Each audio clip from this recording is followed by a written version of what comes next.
যুবকদের একটু বিয়ে করা দরকার তাড়াতাড়ি।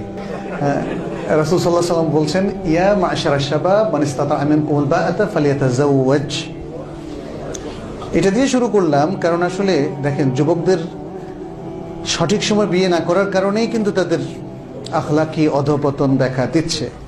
এবং শুধু তাদের না, যুবতীদেরও একই কারণে। অভিভাবকদের প্রতি আসলে নসিহত, ঠিকই বলেছেন।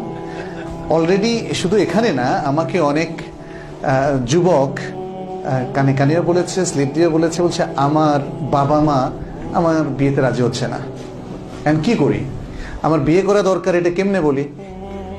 আর ওনারা বলেন যে তোমরা বিয়ে করার জন্য এখন পাগল হয়েও না, আরো কিছুদিন পরে একটু কিছু টাকা টুকা কামাও, এই সেই।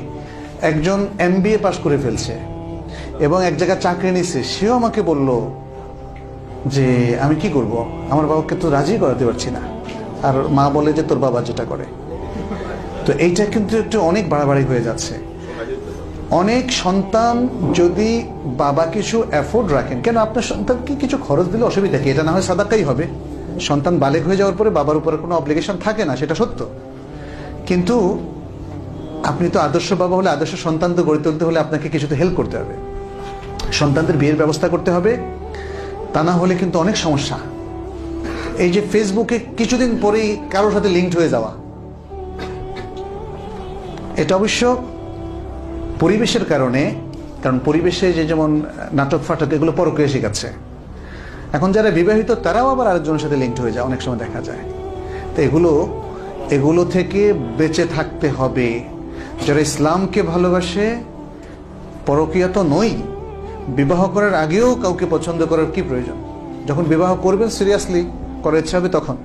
কারণ কারোর সাথে লিঙ্ক চলে, আমরা এটা দেখেছি বহু হাজার হাজার জায়গায়। 1000 লোক যদি আরেকজনের সাথে লিঙ্কড হয়, তাহলে 800 জায়গায় ঠিক ওই জায়গার বিয়ে হয় না।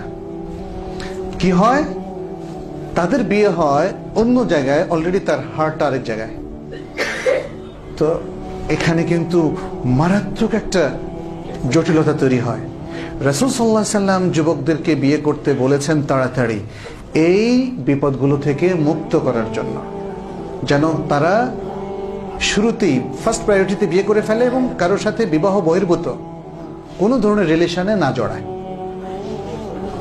এবং কাউকে যদি পছন্দ হয়, হয়তো প্রস্তাব দিয়ে সেখানে বিয়ে করে ফেলবে, কিন্তু তার সাথে যোগাযোগের চেষ্টা করে এটাকে দিন দিন আরো ঘনীভূত করে একটা শক্তিশালী রিলেশনে যেন তৈরি না করে। এগুলো অত্যন্ত খারাপ। আমাদের অবশ্য সমাজ হয়ে গেছে অন্যরকম। এখন দেখি কিছু কিছু প্রফেসর বলে যে প্রেম তো করতেই হবে। তারা বিশ্ববিদ্যালয়ের প্রফেসর, এভাবে শেখায়, বলছে তা না হলে আর তোমার জীবনটা তোর জীবনই হলো না, এভাবে এনকারেজ করে। তো আসলে এটা বললাম না, ওই যে দৃষ্টিভঙ্গি, কি লাভ হলো? সমাজে জেনা ব্যভিচার বেড়ে গেল। এখন তো দেখা যাচ্ছে যে রেপিংও বেড়ে গেল। এখন তো দেখা যাচ্ছে জুয়েলার্সের মালিকের ছেলেরাও এখন কেমন হয়ে গেল, তাই না? সৎলোক তো আছেন। আমি আসলে এটা ভুল যে আমরা যদি মনে করি সমস্ত ব্যবসায়ীরা এরকম, না, এটা ভুল।